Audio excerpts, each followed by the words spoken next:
2000-2001 সময় থেকে সেই সময় থেকে আমরা দুজন ভোকালিস্টকে একসঙ্গে দেখতে পেলাম, তোমাকে এবং পটাদাকে। এই জুটিটা হলো কবে? জুটিটা হলো কিন্তু বেশ পরে, কারণ এই যে মিউজিক্যাল ফ্রেন্ডসদের কথা বলছিলাম যাদের সাথে ব্যান্ড তৈরি করলাম, তো সেই টিমে রাজেশ ছিল।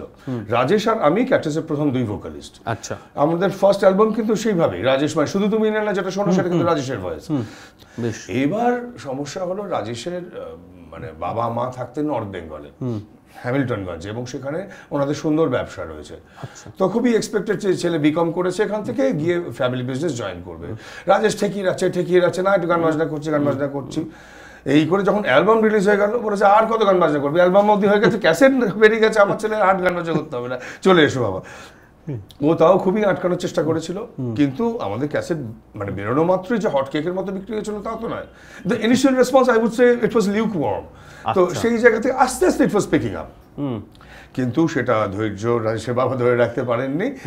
অ্যালবাম বেরোনোর কয়েক মাসের মধ্যেই উনি ছেলেকে নর্থ বেঙ্গলে টেনে নেন। ও বাবা! তো তখন একটা ভ্যাকুয়াম তৈরি হয় এবং সেখানে এসে পটা জয়েন করে।